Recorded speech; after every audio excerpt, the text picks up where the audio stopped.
Hear me?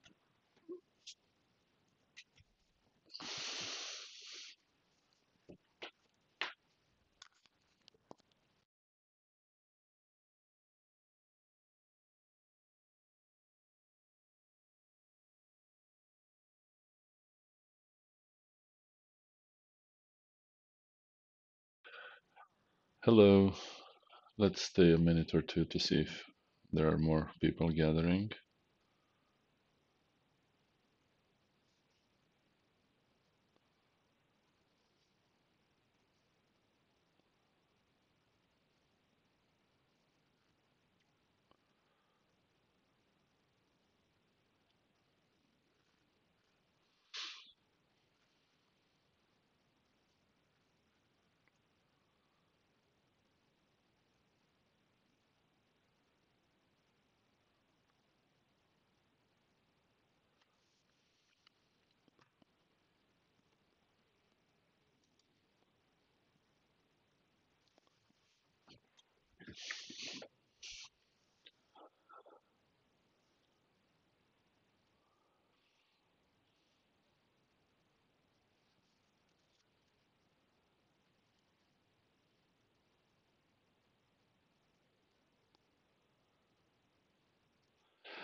All right, so let's get going. um, we're still working with these Romanian references because I got nothing better for now. Um, and I want to continue with where I left last time and then move to memory management. So last time we talked about processes and scheduling, so I would like to do a quick review of that and then touch on the deadline scheduling and then move to memory. So the story with this theoretical part is to kind of expose you to the problems and the solutions found for various situations along, you could say, the history of having operating systems and their development. And there are just a few of them. I'm not touching on everything, but some of them. So for processes, let's go thinking that we're trying to create a little operating system of our own. And one of the questions that we have to answer is, all right, um, this operating system will have to run processes. If it doesn't, it's going to be useless. But if it will run processes, how will it run them? When will it run them? How should we do this? How do we plan these processes? And then we started with an old simple architecture which is not really interactive, and processes are just submitted to the operating system. And then the simple way of scheduling them is first come, first serve. You get a job, you run it. When you're done with it, you take the next one, and so on. Even if you could do more of them simultaneously, practically you take each job as it comes and execute it. This would be a very simple approach. And then we started thinking, well, could we do better? Could we minimize the delays? What if I have a really large job and a very small one waiting for it? Just like when you're in line at the supermarket, right? You just want a bottle of milk and you have a big cart full of stuff with the person in front. If we could flip this to and have the short job go first, the large one would wait very little and the short one would not wait at all. But if we don't, then we would have a lot of delay for the second one waiting for so much time until the large job is finished.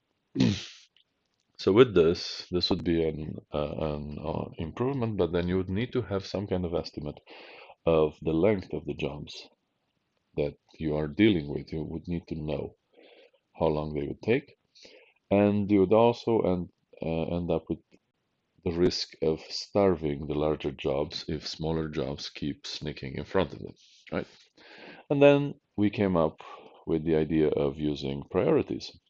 What if you could assign a priority to a job, to a process? What if you could say this process is more important than the other, so it should run earlier, or maybe should get more processor, or so on?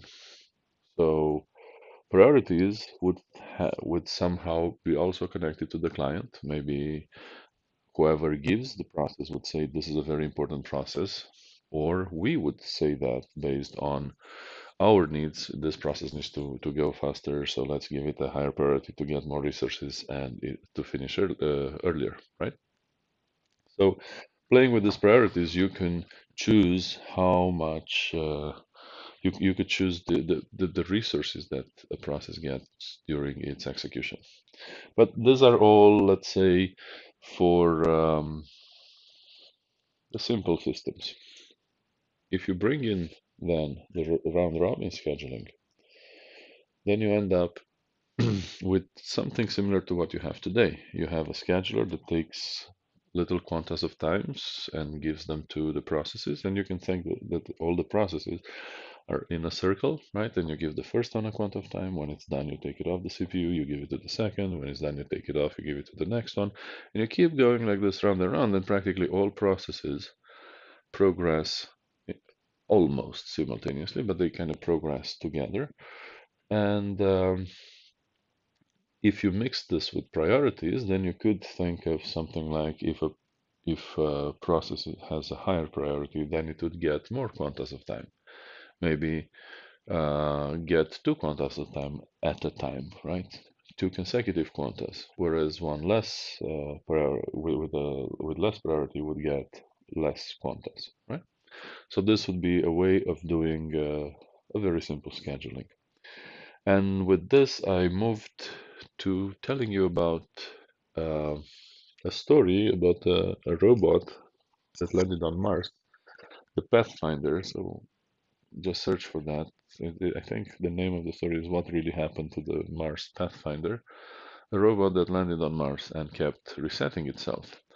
And the cause there was this kind of mixed priorities, so simultaneous threads with different priorities, and the mutex that was configured wrongly with those attributes. Yeah, story time. Not really. I'll leave it for the end for the last lecture.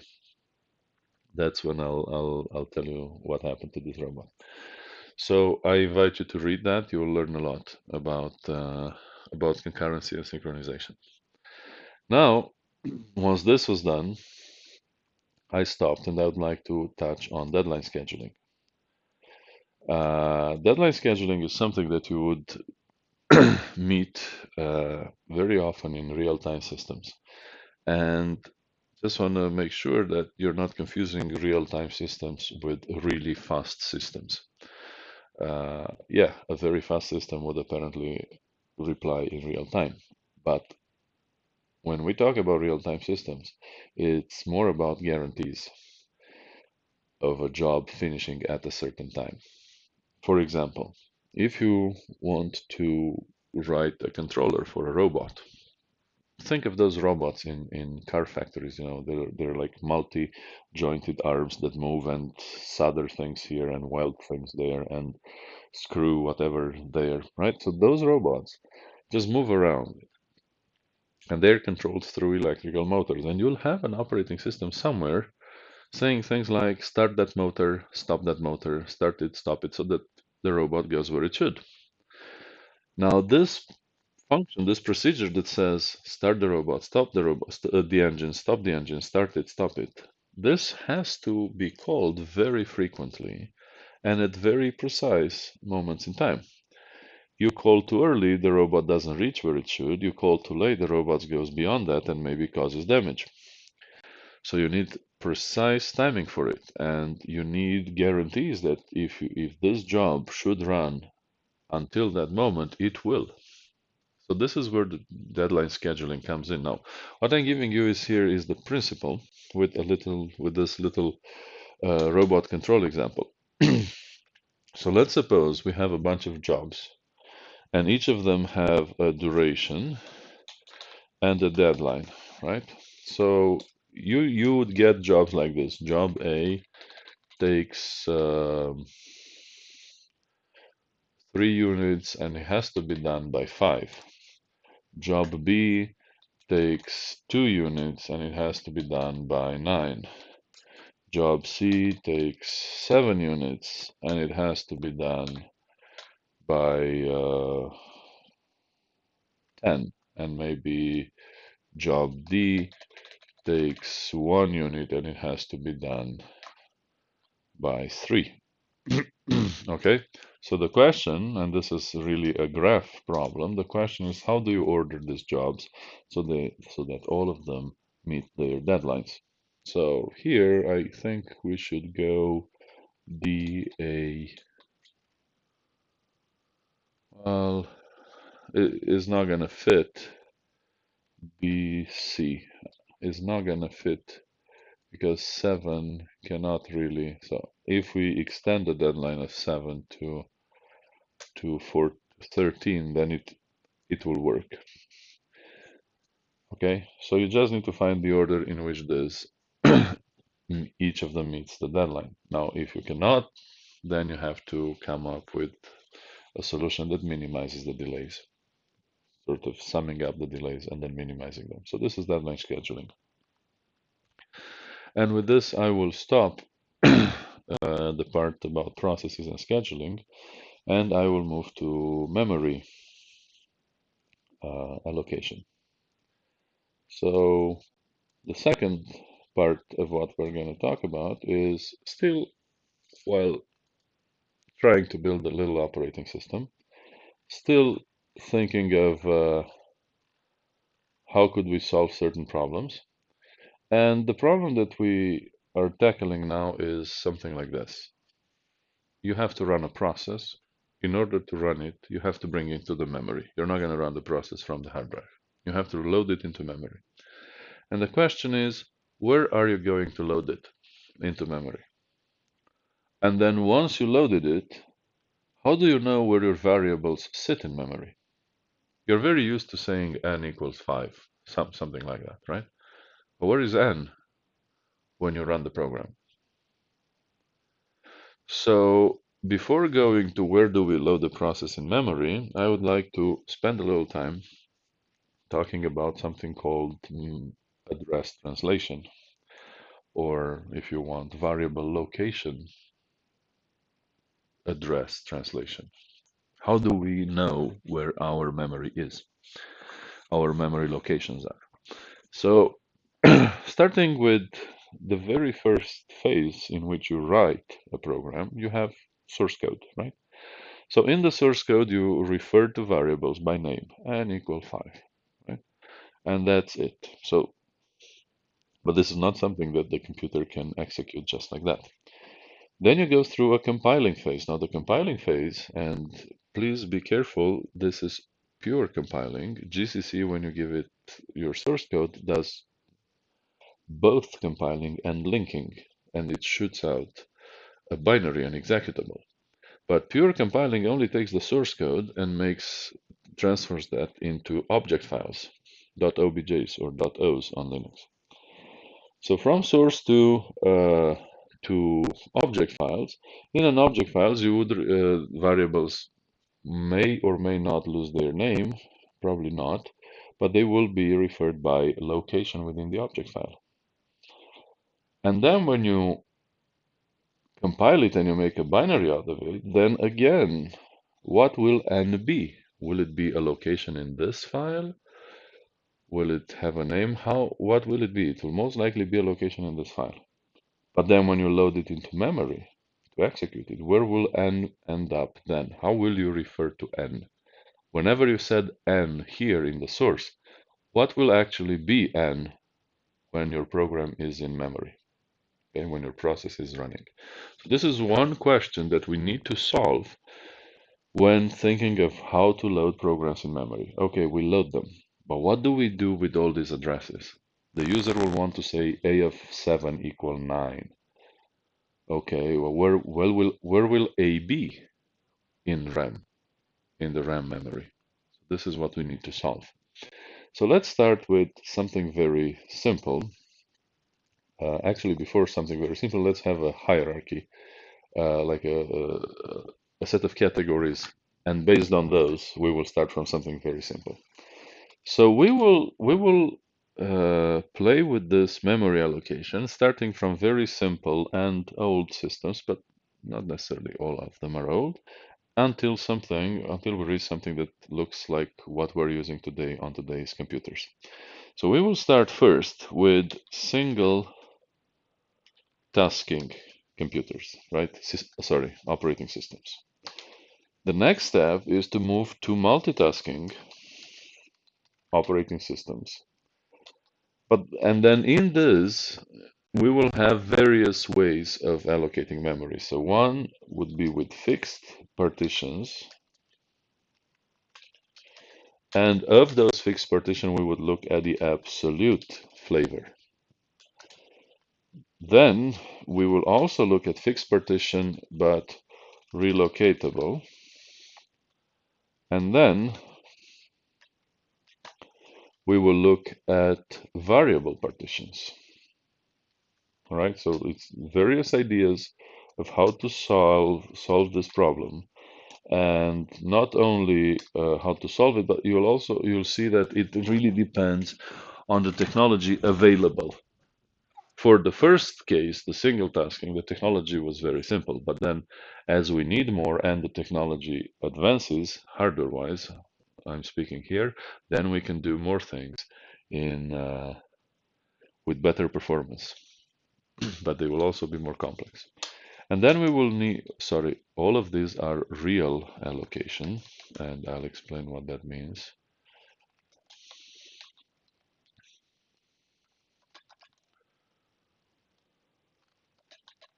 And then we move to virtual allocation,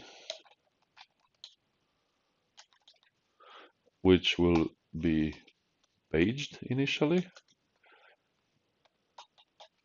Then we'll look at virtual segmented, and then eventually paged, paged segmented.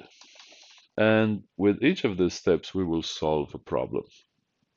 We have a problem, and we solve it by using the next uh, way of allocating, and then we have another one and use the next one, and so on. So let's start with the first. We have a single tasking operating system. If you want something like MS-DOS. So the way memory is organized in a simple system like this is as follows. Somewhere you can visualize it at the beginning of the memory, you have the kernel. The operating system kernel is loaded up into memory at boot time, and it sits right at the beginning. The rest of the memory is free. And because you can only run one program at a time, basically when your program comes in, you simply load it from this point onward.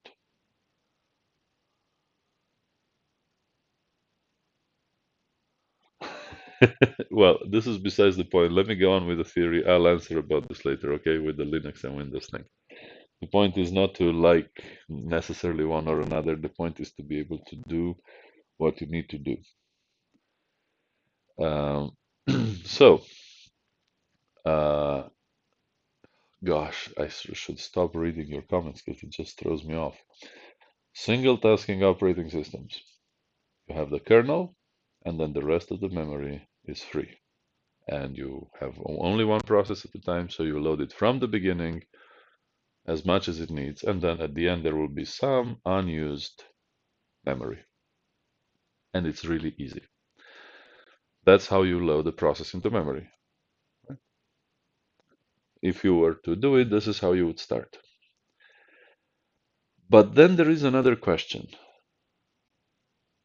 When the user said n equals 5 in his code, that would have to translate to something like that location of memory should get value 5. So how do we solve this translation? And I'll give you the answer, which will probably be unexpected, at least based on what you're used to be able to do today. The compiler, which is specific to this system and this architecture, will compile the program with the physical address of memory hard-coded. So because the compiler knows this is the system where my program will run, and this system has the kernel up until address A. When it compiles the program, it will hardcode in the executable the exact addresses of memory where each variable will be when you load it into RAM. Nowadays, this is not happening. But back then, n becomes 17, let's say, which is really not it, but let's say, n equals 5 becomes physical location in memory 17 gets value 5. And this is decided by the compiler. Okay? So we solve the problem in a very simple way. You get the process already has all the physical memory figured out, it knows where to put its data, you just need to load it up in memory and give it CPU and it will run. But then past this point, you start wondering, well, can I do better than just one process? Do I really need to be limited to one process? Could I do more than one at a time? And then you enter the realm of multitasking systems. But how would you load now in memory more than one process? Oh, what if the OS receives an update and the kernel expands? Well, I'm sorry to disappoint you, but back then there were no updates like you have today. You would actually reinstall the operating system with a newer version. There were no updates. By the way, there was no network at all at a point.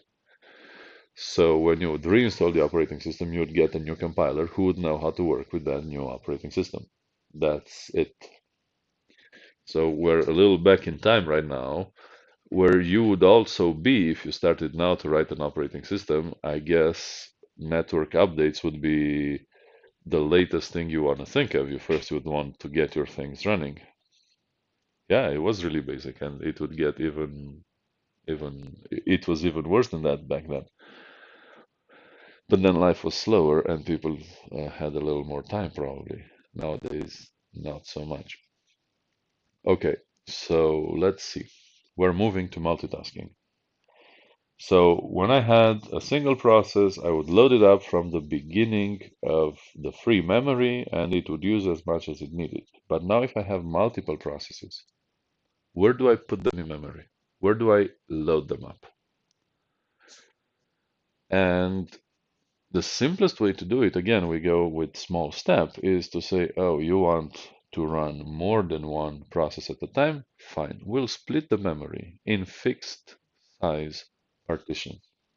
The partitions need not be equal.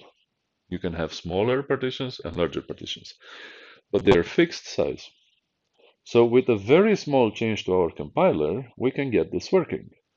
If we change our compiler to compile the program for a certain partition, we don't really need to change much. So now we can run more than one program at a time.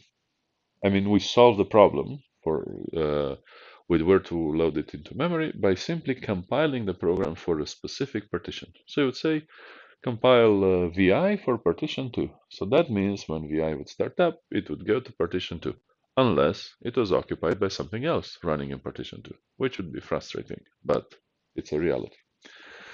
So then, uh, now you can run multiple processes, but you're limited in two ways. You can only run as many processes, or three. You can only run as many processes as you have partitions. You cannot run two processes simultaneously if they use the same partition. And the size of a process is limited by the size of the partition, of the largest partition. So it's better than just one process, but it's far from ideal. So then the next thing that we would like to address is, okay, can we at least, if we have multiple partitions of the same size, can we at least have a program that was compiled for partition 3 running partition 2 because it is the same size? Can we just get rid of the limitation of tying a program to a specific partition and relax it in something that says, let's tie a program to a specific partition size, in which case If you have multiple partitions of the same size, then you could run multiple programs in those. So no more hard coding in the executable of exact physical addresses. Because right now, when you have a relocatable partition, you don't know where the program will live in memory. When you had single tasking or fixed partition absolute, then you'd know exactly where the program would go in memory, and the compiler could hard code in there the actual addresses. But now that you're relocatable, you cannot do that anymore. So then, yeah, well, it will be through what I'm going to say. So the compiler, I'm answering to William, aka Death, right now. So the compiler, instead of hard coding physical addresses into the binary, it will put some offsets from the beginning of the partition. And in this case, you can run your program in any partition that it can fit in, provided that, yeah, actually, any partition that it can fit in. So this means that we need an extra mechanism, because at runtime, we don't have real addresses anymore in the partition. So you need to uh, add an offset. So this means you need to have hardware that does it, right? Hardware that whenever you want an address, it adds the beginning of the partition to it. And this, if you were to do it in software, it would be really slow. But hardware makes it really fast and hardware advanced. So now you can have your program uh, compiled and run in a number of various partitions. Okay, and that's why it's relocatable. But even after this point, you still would like more flexibility. So now you can have multiple processes. Hold on, what do we have here? Yes, yes, it is. But what you're asking, the BIU, is something more more advanced than what I'm talking about here. Uh, so now that we can run multiple processes, we are still limited by multiple processes in relocatable partitions. We're still limited by how many processes we can run simultaneously and how large they can be. So we cannot run more than the number of partitions, right? Because each process has to have a partition of its own. Hence, the maximum number of processes is the number of partitions. Second, you cannot have processes larger than the largest partition. Even though you have sufficient memory to run a process, you cannot, because you're limited by the largest partition size. So then we are wondering, could we change things so that I could run as large a process as I want and be limited only by the size of the whole memory? Or can I run as many little processes that I want and be limited again only by the size of the whole memory, not by the number of partitions? And that's where you get to the notion of variable partition. And the little change that you need to do is that the hardware now doesn't have to add as offset a fixed predefined location, which is specific to the partition, but rather a dynamic variable, a dynamic value, which depends on where the free memory starts. Small change, but now you don't have limits of any kind. You simply give the process as much memory as it needs, and the next process will just continue from there on. Hence, as many small processes as you want or as large a process as you want, by simply not enforcing a fixed start of the partition. However, this leads to another issue, which is the issue of memory fragmentation. And if you check this sequence of executions, you will notice that at the end, If we would get another process, PR6, let's say, which would be the same size of PR4, we would not be able to run it. We would not really be able to allocate memory for it, although we do have the memory, but it's not contiguous, it's in little pieces. So we solved the problem, but now we have another one, fragmentation. Our system can do anything, but in time, its memory would fragment, and you won't really be able to run many processes. In which case, you need to kick in as an operating system and solve the problem. Meaning what? Come put together free memory, make it contiguous. This is a rather blunt operation because you need to stop the process from whatever it's doing and shift it into memory. And then do this for all processes until you get enough memory to run the next process, or maybe you put all the memory together. So this is, yes, this is some kind of a defragmentation, but do not confuse it with a disk fragmentation, disk defragmentation. They're different. This is about bringing together all the free space, and on the disk is also about bringing together all the pieces of a file so that they are one next to another. You will get to this in a bit. So fragmentation would cause interruptions like pauses in the execution of your processes, which are undesirable, but for now, that's all we can do. However, we're looking for better solutions. And the better solution is to move to virtual allocation, in which, let me see where I've got that calculation here. So we move to virtual allocation that is meant to solve the fragmentation problem. And the solution is really, if we have problems with fragmentation, let's split everything into small pieces. So here is what we do. Suppose we have a process. Let me make this English now. Done. Um, Suppose we have a process, and this is the large memory RAM. Okay, we split the memory into small chunks, which we call pages, physical pages, because this is the real memory, right? So physical pages. And these chunks would have 4 kilo, 8 kilo, doesn't really matter. It's a fixed memory. If it's a fixed chunk of memory.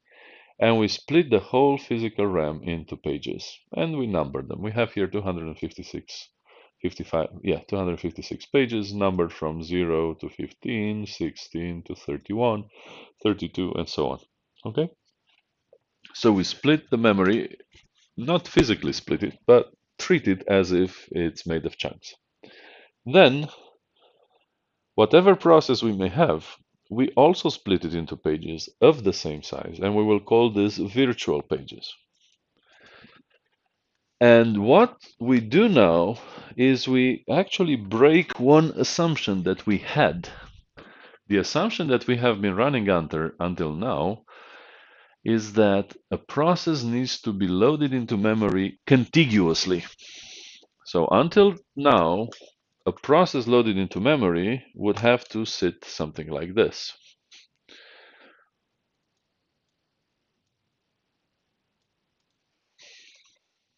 Okay?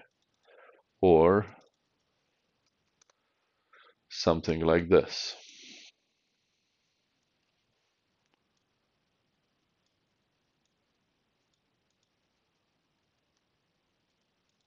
Oops, not good.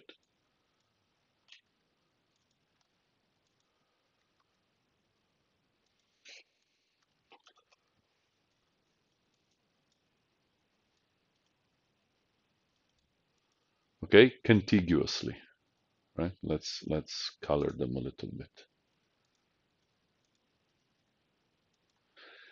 But what if we give up on this requirement? What if we can do without having them contiguous? What if we load the new process into memory as follows? Wherever there is a free page, we put a processes page. We simply scatter them wherever we have free space. If we have contiguous free space, then we use it. Right now I'm exaggerating, but the point is for you to get the idea. So in this way, we're not going to have any kind of fragmentation. When you load the program into memory, you fill up whatever spaces you have available. If a program goes away from the memory, right, it stops, you free up its pages and you're left with empty slots, and you can load processes in those. So by actually splitting the process into pieces, you end up with no fragmentation at all. There is no normal fragmentation. Nothing is contiguous. There is no no small slice left because every small slice is large enough to contain a page. But how do you know where your memory is? How do you know where n equal 5 should take place? Where is n in memory now? Right now, each process would have to have a page table. Each process would need to know where in the memory is page 0, where in the memory is page 2. Basically, for page 0, it would have that it's in memory on physical page, 36, right? And for page 5 is in memory on physical page 39. So it would have to have this page table from where it knows where the pages sit. Nope, the linker doesn't do this. The linker now only keeps, the linker doesn't do that. The linker only keeps addresses as pairs of virtual page and offset from the virtual page. So if you have n in page 10 at 32 bytes distance from the beginning of the page, that's gonna be the n address, 1032, page 10, offset 32.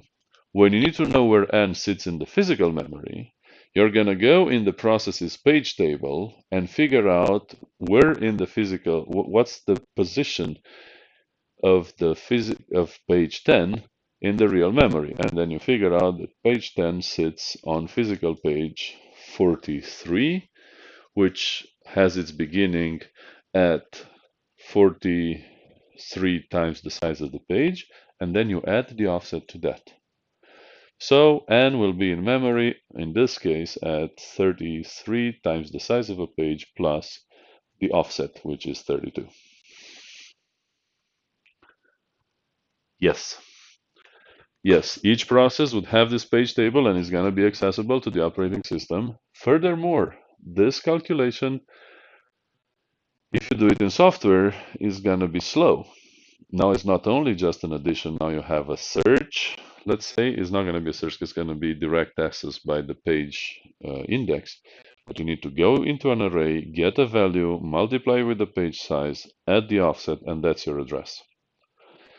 So it's a lot more complicated than a simple addition, and the hardware has evolved enough to provide support for this. So now you solved fragmentation. And because you have hardware support, this is feasible, it's not too slow. So at this point, we reach segmented allocation. Now, segmented allocation addresses another aspect. It tries to solve two problems. Remember that we are here at the point where memory is expensive and small, right? And we also would like to address, to somehow protect the process from other processes trying to invade it. At this point, computers are, let's say, popular enough that people get curious and try to write viruses and so on, trying to attack other processes. So we need protection, and we also need to save memory because this is not that easily accessible yet. So this is where segments come in. So the two questions are, Can I,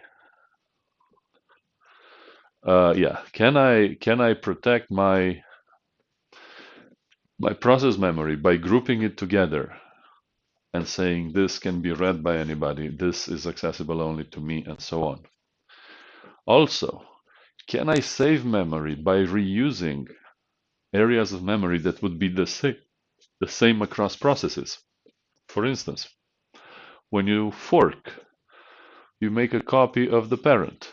Do you need to duplicate that parent's code? Why would you? It's going to be the same.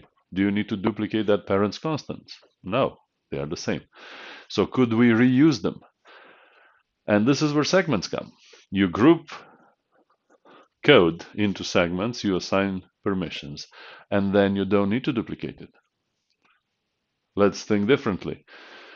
Every single process will need to use a math library probably to do random numbers maybe, or square root. Do you need to have that loaded up in memory 1,000 times? Can you just have once and have all processes reuse it? Put it in a segment, make it reusable by others, and you save memory. So this is what segments do. Assign levels of protection and allow reuse. Which, okay, so let's see. We have water addict saying when using pages, is there very many processes who use very little memory, such that the little of each page is. Oh, this is a good question. Pages, so what he's asking is, what he is stating is that we're still wasting some memory with pages. There is some fragmentation going on. Indeed, you could imagine that the last page of the process would not be filled totally. But very few processes would be so small as to fit in a page. So most processes will take up lots of pages and waste just the end of the last one. In which case we do indeed waste some space, but very little compared to what was happening before. Now, segments have nothing to do with fragmentations. They do not solve it. Segments simply say this area can be accessed by and so, and also say this area can be reused. But if you combine the two, the page then segmented, then you end up with something very similar to what we have today. So you have each segment split into pages, in which case you will have a few more empty space. Let's see.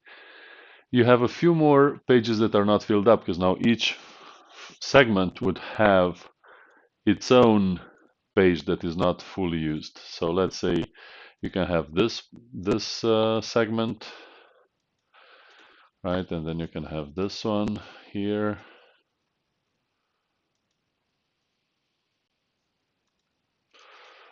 And then this, how did that get to have the same color?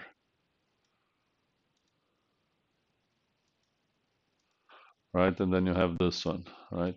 All sorts of segments. Each of them split into pages. And then, indeed, the last page of each segment will probably not be full. It will be a little more wasted memory, but not so much. Now, what Arendik said, what if page is just one memory location, then fragmentation? Okay, if you make the page too slow, you can't really, sorry, too small, you cannot make the page very small. You really depend on the hardware bus that transfers data from the memory to the CPU. So you will want your page to be a multiple of that. And if you make it too small, indeed it will become too slow. So it's always a balance. Do you waste a little memory but get performance or not? And the choice was to have a little larger pages. And all this is actually decided by analyzing the way processes work. How do they access memory? And I'm speaking here statistically. And then you start noticing patterns and you realize it's okay to have the page a little larger. The fragmentation will not really matter. William, okay, so this about static memory of processes. Are we also going to talk about how the heap is managed? Yeah, I don't think I get to it today. We're going to talk about it next time. If there is anything that you're interested about that specifically, let me know so that I make sure I touch on it. All right. Now, where was I? Yeah, combining segments with pages. So page segmented allocation solves both security, reuse, and fragmentation. And this is where we are today. However, because now memory is so cheap and you can have huge amounts of it, some of these optimizations are not really necessary anymore. Uh, you have programs that are compiled statically and they just load into memory without trying to reuse anything simply because there is enough space and you don't care.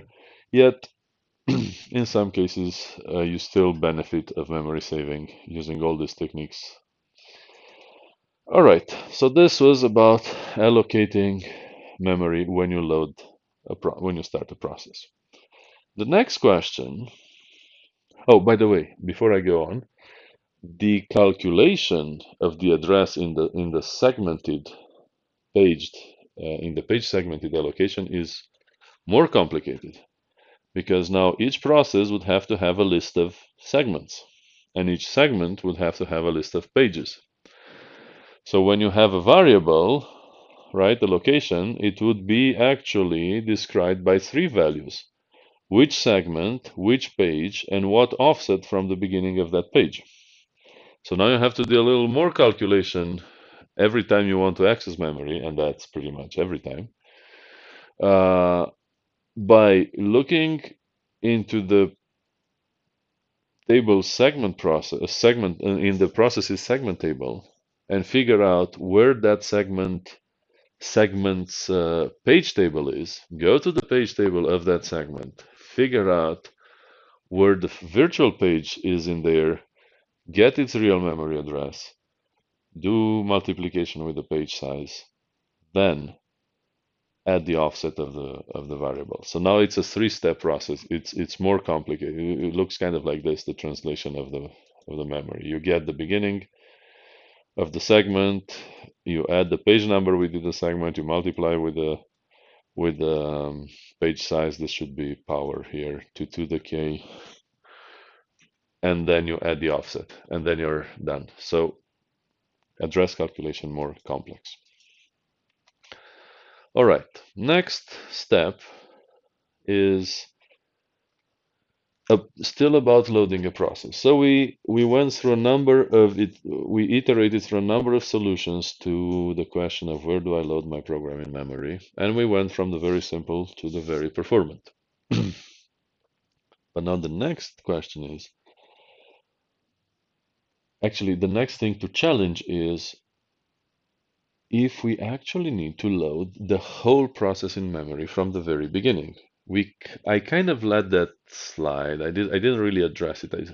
Quietly I just assumed it. But right now, becomes a valid question. Now we have all the performance that we want from this allocation mechanism. But do we need the whole process in memory from the very beginning? Do I need to load all the features of my program, even if I don't ever use them during this one execution? Should I load it all?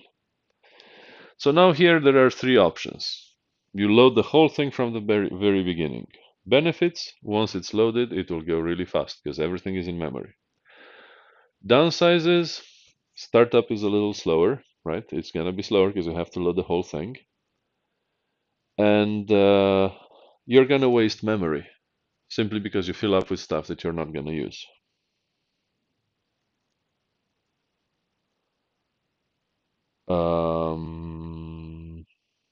William, I'm not sure to what answer you're referring. Sorry, to which question?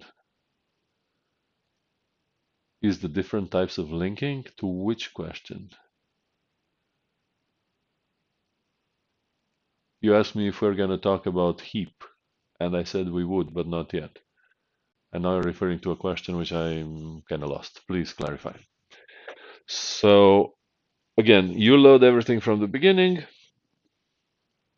waste memory because you load stuff that you'll never use, and slow startup. But the benefit is once started, it's all fast. I'll get back to you, William, once I'm done with this. The second option would be to actually jump at the other end of the possible approaches and say, you know what, I load each page whenever I need it. So when the process starts, I'll load the first page. If that page needs data from another page, I'll load it right then. And then if that page needs, right? So whenever a page is needed, I will load it on the spot. So this would be a faster startup, although not necessarily. You'll see why. No memory waste, because I'm only loading what I need. But the execution will be with delays, because every time I need a new page, I need to wait for it to load. Hence, when I'm saying fast start time, it really depends what you mean start, because it will start right away, but until it becomes usable and functional, you'll have to wait a little longer until it keeps loading each page upon need. All right, so you have at one spectrum, load everything, and at the other end of the spectrum is I load only what I need when I need. And each of them has pluses and minuses. So the question is, can we come up with something that is in between, a compromise that gives us the best of both worlds? So I'll see what William is saying and then continue with this.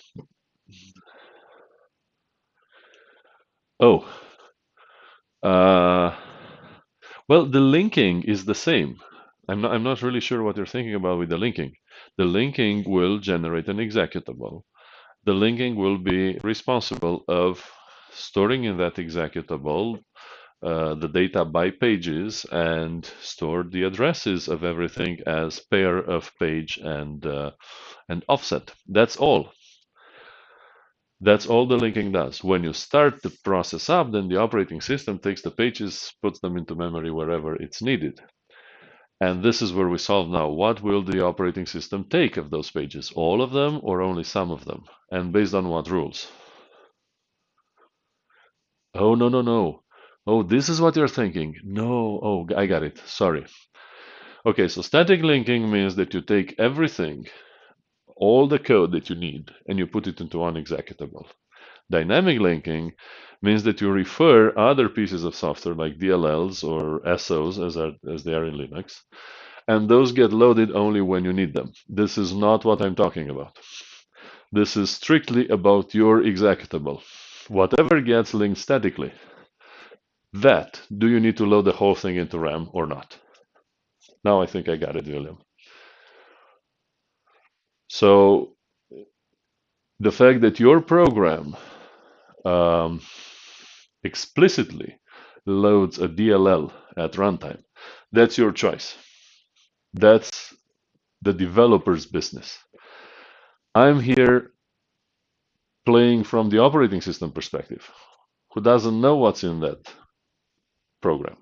I only get a binary, I need to run it. It may load other things, I don't know. The question is, do I load the whole binary into memory, or can I load only pieces? Well, but this is, I so much wish we could speak uh, directly, not through this chat. Um, I guess what I'm showing you is exactly that, because but in a way, the operating system just figures out, okay, to start up the process, this binary, right? I need to make it into a process. I load the first page. And then whenever this page requires something else, I load that something else as needed. So it's not exactly the same as dynamic linking when you load the DLL when you need it. This is the operating system figuring out what memory accesses the process wants and making sure it brings from the disk that page into memory. So think of it like this. Let's take this example. Uh, let's say you declare in your program a very large array. and then you iterate through that array. You just go from 0 to its length. Okay, now that array, if it's allocated statically, it will be part of the executable. Do I load the whole array into memory from the beginning, or do I load its pieces as necessary? Maybe it's really large, right? So then as I iterate through it, as soon as I get out of a page and start entering another, the operating system would have to say, oh, this guy needs the second page. Let me bring it up. Or maybe bring the whole thing up from the beginning. In which case, your for loop iterating through the array would go really smoothly because it's all in memory already. However, you might not need the whole thing into memory and you just occupy stuff for no good reason. Then you go to this other approach when you load only upon need. But then your for will need to wait for the page to come from the disk. So the program will execute with interruptions. Now, the midway solution for this, thank you, Berzent. Why bother with that thing? Because you couldn't always have 32 or 64 gigabytes of RAM. And even today, if you're not working on a laptop, on a PC, but maybe on an embedded system, or even more, if you're working maybe on the GPU, you need to treat memory carefully. So this mainstream technology, processors and computers, if you use what you have in front of you probably right now, you don't really need to bother with it. But if you ever need to program an embedded system where your memory is limited, then you need to think of these things.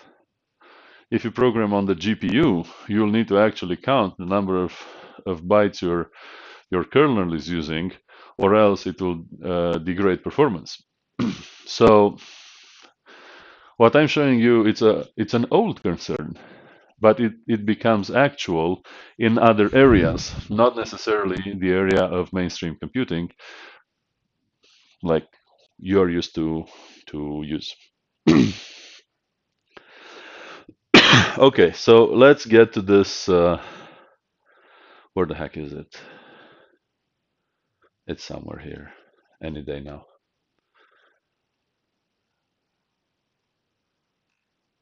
Looks like it's eluding me.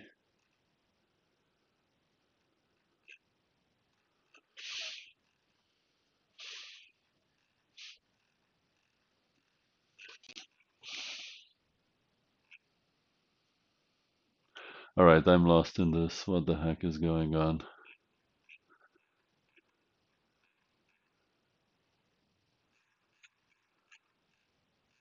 Yeah, it's after this point. Sorry. I'm skipping this whole thing for later. So what I'm reaching at, what I'm leading to is this principle, like the locality principle. That's how you translate it. And people who wrote this loaders, right, loading the program into memory, analyzed how processes worked. And they noticed that whenever a process asked for a page, it very likely needed pages neighbor to that, pages immediately next to that. So then, instead of loading everything from the beginning, and even if we have 64 gigs of RAM, it will still take a little bit of time to load the whole thing. Or instead of loading everything as requested and then wait for every page to come from the disk, what they do is they preload pages. If you ask for page 5, they will also load 6 and 7 because it's very likely that you will need them, because they analyzed process functioning and statistically you will need them. So they are kind of predicting what you will need and loading into RAM ahead of time.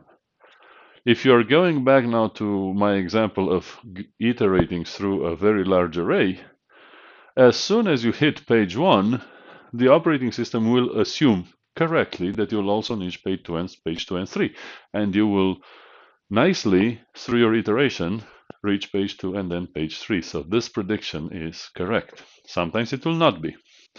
And I will give you an example, but let me see what William is saying.